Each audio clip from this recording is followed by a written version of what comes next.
I got the email just as I was stepping off the plane in Denver. Layover. 1 hour. I was reaching for a pretzel at the airport kiosk when the notification popped up. Subject: Final update, Asset Division. Attachment: PDF file. My name is Thomas Hale.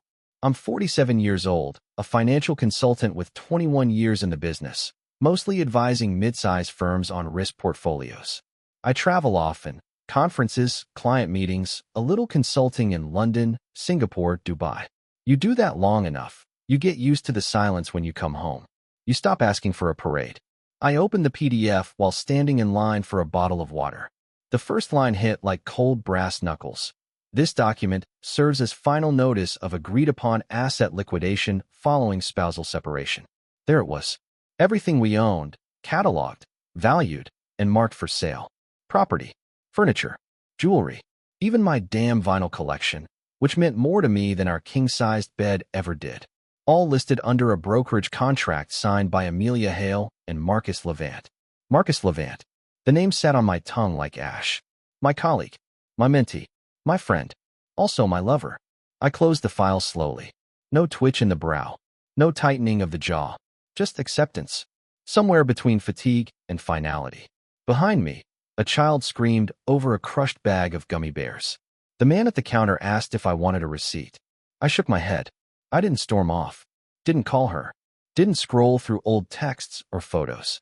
Instead, I walked to my gate, found a corner seat by the window, and opened my journal to a clean page. Dated it. September 17th, Denver. Wife sold the house.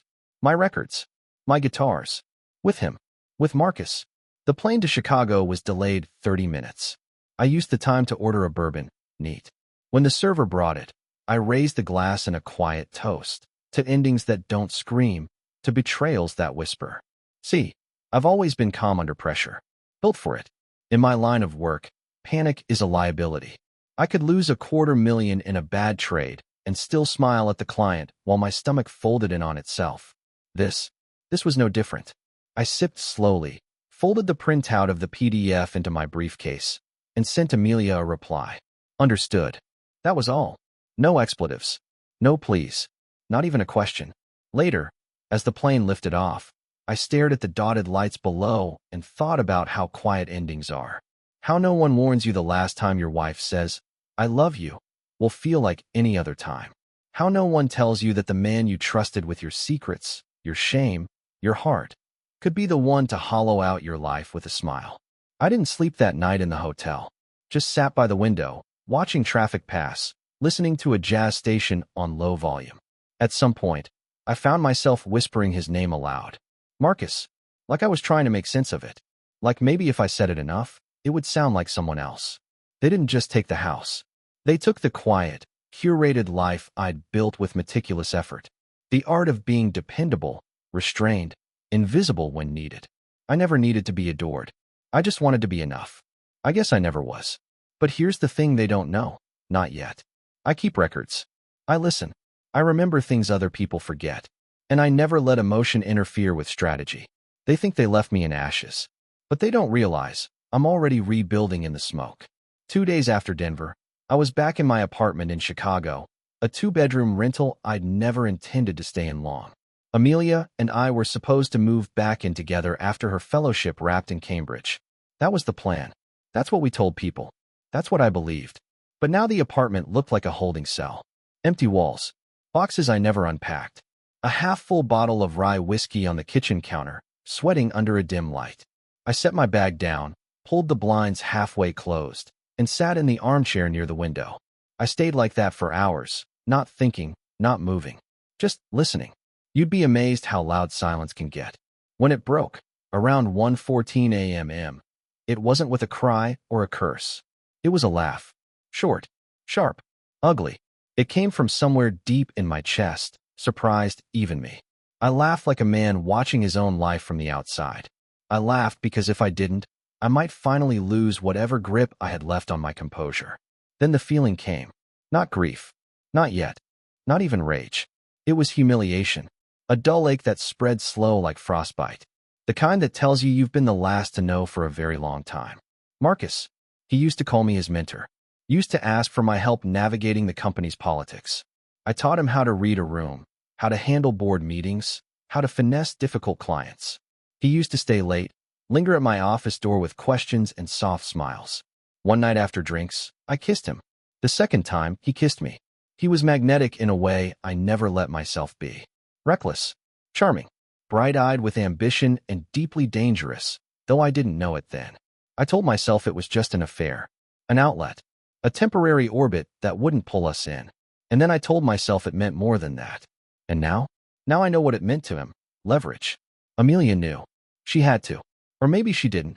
Not at first. Maybe Marcus was more careful than I gave him credit for. But the signature on that asset transfer, her signature, was real. That I know. She sold everything. The house. My guitars. My great-grandfather's watch. Even my Leica, my father's camera, the only thing I kept from his estate. She had to know what those things meant to me. You don't sell a man's memories unless you want him to break. Instead, I straightened my tie. In the morning, I bought a burner phone. I drove across town to a storage facility I'd rented years ago under a company name I used for tax purposes. Hale Holdings, LLC. Legitimate on paper. A shell in practice. Inside that unit were backup drives, insurance policies, one sealed box labeled WHTHR 2020, and a locked steel case containing hard copies of financial records, some mine, some Marcus's. Call it paranoia. I call it foresight. I opened the steel case. Found the folder I'd once tucked away as a precaution, back when I still believed Marcus was just reckless, not cruel. It held screenshots of late-night Venmo transactions, odd ones. Not between us, but between Marcus and someone named Valerie Kane. Amounts just under $10,000, sent weekly over 8 months. I'd asked him once who she was. He said she was an old classmate. Said she was struggling. Said she needed help. I didn't press. I wanted to trust him. That was my mistake. I copied the folder to a new drive. Labeled it, Interesting Things. Then I opened my laptop and created a new email under a fake name. From there, I began following the paper trails. The brokerage that handled the asset liquidation? Owned by a firm called Lexington Rowe. Guess who's on their advisory board? Marcus Levant. It was a slow burn panic, what I felt. Not like a fire, but like sinking through ice. One slow breath at a time. My marriage, my reputation, my sense of control. Every part of me was bleeding out through a dozen pinprick cuts I didn't see until too late. And yet, no one would suspect me of planning anything. They thought I was finished. But I had built careers on understanding risk. And I knew what came next. I started wearing a wedding ring again. Out of habit or maybe as camouflage. People trusted the grieving. They overlooked them. A man in pain is invisible in this world, as long as he doesn't shout. So I didn't. I just watched. Listened. Collected. 3 nights later, a private investigator I'd worked with during a corporate merger returned my call. I gave her 3 names, Marcus Levant, Valerie Kane, and Amelia Hale. Follow the money, I told her. She didn't ask why. I didn't offer.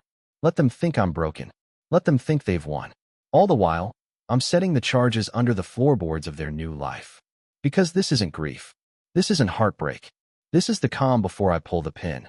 There's a thing that happens when you start to truly watch people, especially the ones you once trusted. They keep moving like nothing's changed. But you start noticing the things they don't say. The calls they take in another room. The way they leave their car running in the driveway like they're not staying long. People slip up, eventually. All of them. Marcus was no exception. It started with a text from an unknown number. Just a location pin dropped on a map. 11:15 p.m. West Monroe and Harding. No name. No explanation. I almost ignored it. Then again, I'd gotten good at listening to my instincts. I parked 3 blocks away and walked the rest under the cover of a cold Chicago night. That part of town was all old brick and dying streetlights, warehouses with fake facades, bars that doubled as backdoor poker rooms, silent enough that you could hear your own breath if you stood still. That's when I saw him. Marcus, dressed down, hoodie up, pacing outside a narrow side entrance with a folder tucked under his arm. 2 minutes later, a woman pulled up in a car I didn't recognize. She didn't even park, just popped the trunk, handed him a new phone and something that looked like a ledger, and left without a word. Marcus slipped inside the building. I stayed long enough to take photos, time-stamped, high-res, zoomed in, and got out. The next morning, I called the private investigator. "Who's Valerie Kane?" I asked. You're not going to like this, she said. She's not just a friend. She's an alias. Valerie Kane doesn't exist. The ID attached to those transactions? Fake. That Venmo account is linked to a P.O. box rented under a different alias, same as one used to create a Shell LLC in the Caymans. Guess whose name is listed on the offshore paperwork? Amelia? I said. She paused. No. Yours. The room tilted slightly. What? They forged your digital signature last March. The paperwork says Thomas Hale, but the IP address used to file the registration traces back to a property in Key Biscayne, owned by a woman named Livia Hale. My sister-in-law. Not anymore. She legally changed her name last year to Livia Kane. I didn't breathe for a long time. So it wasn't just betrayal. It wasn't just my wife and my lover. It was family. It was collusion. It was a web. A deliberate one. That night I made a list. Not in a spreadsheet. Not in a folder. A list, on paper, in ink. A list of people I trusted. It had 3 names, and one of them was crossed out.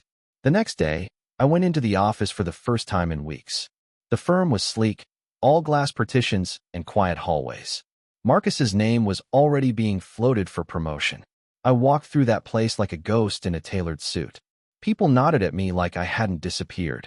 In the break room, I found his assistant, Mallory, making tea. How's Marcus doing these days? I asked. Her hand froze mid-stir. Busy, she said.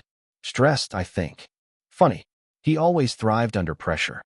She glanced over her shoulder, lowered her voice. He's changed, Thomas. He's paranoid. Keeps locking his office door. Asked IT to wipe his laptop and reissue him a new one. 3 times. Interesting. I walked back to my office, closed the door, and opened my laptop. I'd created a silent monitoring script on our firm's email server years ago, back when we needed to track internal leaks. Forgotten by everyone but me. I keyed in Marcus's credentials. No red flags popped up, but in his deleted folder, there it was, an email thread labeled Livia, subject line, too soon. He's starting to ask questions. He'd deleted it, but he'd replied. His words were careful. We need to accelerate. I'll handle the trust account. You handle him. Handle me? I stared at that sentence so long it stopped feeling like English. The script had picked up one more thing. An automatic sync with a cloud drive folder named Archive.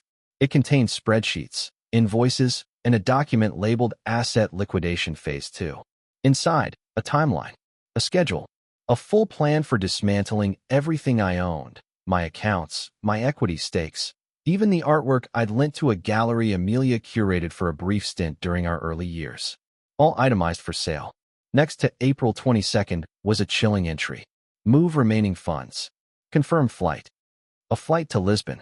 I checked my calendar. April 22nd was in 12 days. They were leaving. Not just leaving, vanishing. I sat back in my chair and felt something strange rise in my chest. Not rage, not grief. Something sharper. Quieter. I was done reacting. I was going to interrupt them, and they wouldn't see it coming. The envelope came by courier. No return address. Just my name, written in Amelia's cursive, careful and elegant. I almost didn't open it. But some things deserve to be witnessed. Inside, divorce papers. Again. This time, no mediation. No negotiation. Just a notice of irreconcilable differences and a settlement agreement I hadn't agreed to, signed with my name, dated a week ago. Except I hadn't signed anything. I studied the signature. It looked like mine. Almost. But there was a slant in the T that wasn't natural, and the tail of the E in Hale curled differently. I pulled out an old lease agreement from my file cabinet. Placed the 2 signatures side by side. They weren't a match. They had forged my name. They had forged my F****ing name star. The phone buzzed before I could decide what to do. It was Livia. She never called. Tom, she said too casually. Heard you got the papers. I know it's sudden. Amelia thought it'd be cleaner this way. No messy court stuff. I didn't answer. She hesitated. Listen, there's something you should know. Marcus, he's not handling the stress well. He thinks you might be planning something. Oh, I said flatly. Just keep it civil, okay? It's not worth the fight. Click. Not worth the fight. I stood there, phone in hand, staring at my own name forged on a legal document meant to erase my life. That night, I returned to the storage unit. Opened the second safe. The one they didn't know existed. Inside were old records, things I never digitized. A folder marked Amelia, 2016. Inside, wire transfers from her account to a law firm in Zurich. I remembered vaguely her sudden solo trip to Europe. A gallery opening, she said. But the wire transfers weren't to a gallery. They were to a holding company, one that had since acquired property in Portugal. A modest villa, purchased anonymously through shell layers. My name wasn't on it. Hers was. And so was Marcus's. They'd bought a life together. 8 years ago. The affair hadn't started recently. It had never ended. The next day, I did something I never imagined I would. I walked into the Cook County Records office with the forged divorce papers and asked to see the notary stamp. The clerk, a tired-looking woman in her 50s, scanned the documents, frowned, and pointed at the notary box. "This isn't valid," she said. "Why?" She rotated the paper toward me. "This notary's license expired 3 years ago, and this ID number belongs to a man who died in 2019. I stared at her. "You're saying it's fake?" "I'm saying whoever notarized this doesn't exist. Forgery. Document fraud. Federal." That was the moment the blood in my body felt like it reversed direction. Not just betrayal now. Crime. 3 hours later, I drove to Marcus's apartment. I knew he'd be out. Wednesday was his squash night. I still remembered his schedule better than he did. I used a spare key he once gave me. Told me to use it anytime. The apartment was clean. Meticulously staged. A little too clean. I searched the drawers. The desk. Nothing. Then I noticed the painting. A piece of abstract modernism hanging crooked on the wall. Odd. Marcus never tolerated asymmetry. I tilted it back. Behind it, a wall safe. Code. I didn't need a code. I'd installed it. For him. One of those quiet favors. I cracked it in less than 2 minutes. Inside were 3 things. A burner phone. A folder of financial statements. And a small, velvet ring box. Inside the box, a ring. Platinum. New. Not the one I'd given him. They were getting married. Amelia and Marcus. The ink on our divorce papers wasn't even dry, and they were planning a wedding overseas. My mind spiraled. They'd forged my name to rush the divorce. Liquidated my assets. Bought a house abroad. And now, they were planning a life together built on the ashes of mine. I took everything. The burner. The folder. The ring. Then I wrote 2 words on a sticky note and left it inside the safe. I know. That night, I called an old contact, Lucien, a forensic document analyst who owed me a favor after a mutual NDA settlement years back. "Can you prove a signature's fake?" "Only if they were dumb enough to sign it with a stylus on a touchscreen. Marcus is nothing if not digital." 2 days later, Lucien called back. "It's fake, Thomas. Not even close. The stylus pressure doesn't match yours. Stroke speed's off. You want a report?" "More than that," I said. "I want you to testify." He was silent. "You planning to take this to court?" "No," I said. "I'm planning to burn them to the F*****ing ground." Then came the final blow. A voicemail. From Marcus. His voice shaky, uncharacteristically quiet. "Tom, listen. I think we've made a mistake. I thought this would feel like winning, but I can't sleep. I saw your note. I know you were here. I can't shake the feeling you're watching everything. I keep seeing you. The message cut off there. He was unraveling, and it wasn't even close to over. The first time I realized it was bigger than just the 3 of them, I was standing in my kitchen with a mug of cold coffee and an open spreadsheet full of offshore account numbers. There were too many names, too many matching patterns. Not just Marcus Levant and Amelia Hale, but also Derek M. Levant, Livia Kane, Andrea Wells. Names linked by wire transfers, shell corporations, power of attorney documents, some forged, others legally airtight. Names buried in digital footprints no average person would ever think to follow. But I'm not average. I've built entire portfolios off sniffing out the things people try to hide. And this was deliberate, coordinated, a scheme. Here's how it worked. Marcus played the inside man, charismatic, clean, intelligent, attractive enough to distract, quiet enough to deflect. He embedded himself in the financial core of whatever firm he was working for. Mine, in this case. But he'd done it before. Twice. Each time he got close to someone with assets. A mentor, a lover, an emotionally vulnerable partner. He encouraged them to simplify. Consolidate accounts. Hand over power of attorney in case of emergencies. Digitize records. create backups only he could access. Then came Amelia. She made it personal. She'd already known me. Intimately, obviously, but what I didn't know until now was that she'd met Marcus long before I ever had. They had years behind them, a long con built on the foundation of emotional manipulation and patience. She was the one who steered me back to Marcus after our first falling out. Told me to trust him. Said he was just scared. She played the supportive spouse while guiding me directly back into the trap. They forged not only my divorce, but entire versions of my financial history. They rerouted dividends from my equity investments, liquidated dormant accounts, even moved money out of a trust I'd forgotten existed, set up for a niece who died at age 4. And they weren't done. I called Lucien again. I need more than a report. I need names. Anyone they've done this to before. He hesitated. That might not be legal. It wasn't legal when they gutted my life and called it strategy. The next day, Lucien sent me a file dump. He called it the pattern. Inside were 6 names. All financial professionals. All with similar profiles. Divorced, isolated, and liquidated within a year of knowing Marcus or Livia. 2 had lost their homes. 1 had quietly disappeared. Another had died, officially as suicide, though Lucien highlighted transactions from his account after the date of death. At the center of each, Marcus Levant. Every time, the partner walked away unscathed. No criminal charges. No legal filings. Just irreconcilable differences and vanished funds. This wasn't a betrayal. This was a harvest. A targeted operation to strip people like me down to the studs. And suddenly, I remembered something Amelia once said, offhand, over wine, the first year we were married. Everyone's vulnerable. All it takes is time and the right person. I thought she was talking about client psychology. She was talking about me. The next move had to be precise. I returned to the storage unit, my war room now, and began assembling the timeline. Printed every email, cross-referenced it with every financial movement, every travel date, every password change I hadn't made. Laid it all out like a puzzle across the floor. Then I called a reporter. Her name was Isla Morrissey. Investigative finance, ex-Wall Street analyst, Pulitzer finalist.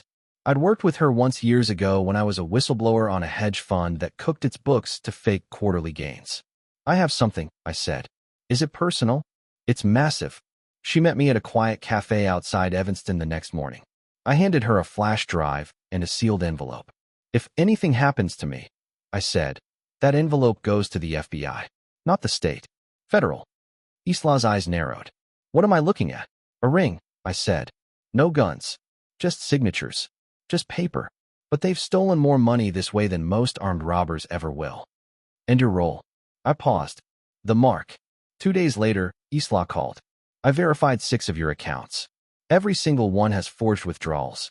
The signatures are inconsistent, and some of the notary stamps don't exist. You're not paranoid. I'm prepared, I said. There's more, she added, her voice tight. I traced Marcus's LLC to another shell. Guess who's the primary stakeholder? Livia Kane, Andrea Wells, his first wife. The blood drained from my face. He was married? Oh yeah. She divorced him after he cleaned out her father's real estate holdings. That name ring a bell? I sat down hard. Wells Holdings. He used to pitch their properties to clients. Called it a family-run portfolio. Isla didn't laugh. Tom, this thing isn't about revenge. Or love. This is a multi-pronged, long-con identity fraud operation targeting high-value professionals through romantic entanglement and asset vulnerability. In English, you're not their first. You're not even the biggest. That night, someone tried to break into my apartment. They didn't make it past the front door. I'd reinforced it 3 days earlier, swapped the locks, installed a silent motion camera above the doorframe. The footage? Marcus. Hoodie. Gloves. Walking up the stairs. No hesitation. But he didn't knock. He just stood there. Then left. I sent the video to Isla, Lucien, and my lawyer. A statement. A warning. A threat. You're in my world now. The day I decided to destroy them, it didn't feel dramatic. No thunder. No cold steel resolve. Just a quiet kind of certainty. Like standing in the kitchen and realizing the fire alarm isn't broken. It just hasn't gone off yet. I didn't want justice anymore. I wanted consequence. It started with a letter. Real paper. No email trail. Just a neatly typed envelope. Delivered by courier to the firm's compliance office. To whom it may concern. Please find enclosed copies of falsified legal documents submitted under my name, along with supporting evidence of identity theft, forgery, and financial misappropriation conducted by employees of this firm. I included the forged divorce papers, the photos from the wall safe, screenshots of offshore transactions, a full dossier compiled with Islah's help, names, dates, signatures, routing numbers, all tied together with a bow. Even if they wanted to ignore it, they couldn't. But that was just the appetizer. I scheduled a meeting with the board under the pretense of proposing a new risk mitigation framework. Old habits. They were curious enough to say yes. The meeting was at 9 a.m. sharp. At 8:59, I walked in and placed a flash drive on the table. Before we begin, I said, you might want to see this. They humored me. Plugged it in. A projector blinked to life. What played next wasn't a PowerPoint. It was surveillance footage, courtesy of my motion cam, of Marcus trying to break into my apartment, followed by a short video compilation Islah had prepared. News clips, bank statements, property records tied to Wells Holdings and Kane Properties. Then an audio file. We liquidate. We vanish. He won't do anything. He's too careful. Marcus's voice. Clear. Cold. The room fell into a stunned silence. What the hell is this? One of the board members said. I didn't answer. I handed each of them a manila folder. Inside, every signed document Marcus had processed in the last year, cross-referenced with digital signature anomalies. Someone finally whispered it. Fraud. I stood, buttoned my blazer. The SEC is getting a copy in 1 hour. So is the FBI. You're bluffing, another board member muttered. I looked directly at her. Then you'd better hope I am. I left without another word. Outside, I walked slowly. It was a rare blue morning, cold air biting at my lungs. I felt it, the adrenaline buzzing under my skin. Not anger anymore. Execution. The next step came that afternoon. I emailed Marcus. Brief, polite, precise. Subject line, you should probably come clean. Message, I've given the board what they need. I've submitted evidence to the SEC. And I've shared enough with the press to light a match, should you try to run. If there's a part of you that remembers what integrity feels like, use it now. He didn't reply, but I know he read it. The read receipt came in 2 minutes later. That night, I walked into the same bar where Marcus and I had met for the first time. 6 years ago. He was already there. Same corner booth. Same smug posture. Except now it looked more like a man trying very hard not to fold. You think this is going to fix you? He asked as I slid into the booth across from him. No, I said. But it'll ruin you. That's enough for now. He leaned back, jaw clenched. You loved me once. I met his eyes. That man doesn't exist anymore. Neither do you, he snapped. You're just a broken version of who you used to be. I smiled genuinely. You know what the best thing about being broken is, Marcus? You don't care what gets damaged in the process. He stood to leave. I said nothing. He paused before walking away. You could have just let it go. I tilted my head. But then you'd still think you won. 2 days later, Amelia showed up at my door. No call. No warning. Just a knock. She looked tired. Hair pulled back. No jewelry. No mask left to wear. I know, she said before I could speak. You sent the documents. I did. You understand what you're doing, right? This doesn't just ruin us. It ruins everything. There is no us, I said, stepping aside. Come in. You should hear the rest. I poured her tea. Let her sit. Then I laid out the rest. The second trust in Portugal. The 2 other victims Marcus bled dry. The shell corporations Livia funneled money through while using my name. The document Lucien found. An old prenup draft Amelia wrote and never filed, stating that if I died, everything would go to her. She paled. You're lying. I slid the file across the table. No, Amelia. You were. She didn't cry, but she didn't deny it either. Just sat there, trembling. I didn't know about all of it, she whispered. Maybe not at first. But you stayed. You signed. You profited. She stood. You'll never love anyone again. I nodded. Probably not. She left without another word. The next morning, the headlines broke. Finance firm executive under investigation for fraud, identity theft, and offshore scheme. Sources link scheme to a multi-state operation dating back 8 years. Marcus's face was blurred out, but I knew that jawline anywhere. They called it the Hale Lohman investigation. I didn't mind my name on it. Sometimes justice needs a signature. Marcus was arrested at 7:42 a.m. On a Friday. White dress shirt, sleeves half rolled, hair unkempt like he hadn't slept. Probably hadn't. I watched the footage on the news, him being let out in cuffs, his eyes scanning the sidewalk like maybe this was still a dream he could wake up from. It wasn't. Amelia turned herself in 2 days later. Her lawyer made a statement about unwitting involvement and emotional coercion. She cried on the courthouse steps. The same steps we got married on 12 years ago. Livia vanished.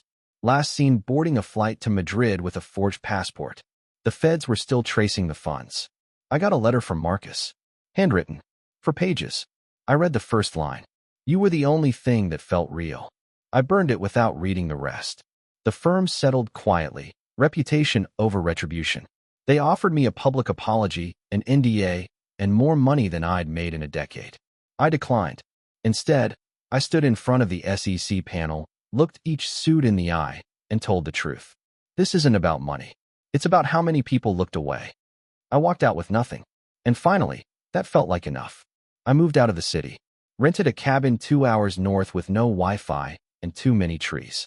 Brought only what fit in my car, my father's camera, a worn-out copy of The Old Man and the Sea, and silence. Some mornings, I just sit on the porch and let the stillness fill me. Not peace exactly, but something close. I don't miss them. Not the lies. Not the glass towers. Not even the love I thought I had. I miss who I was before I met them. But even that version of me, he's gone. And maybe that's okay. This isn't a comeback.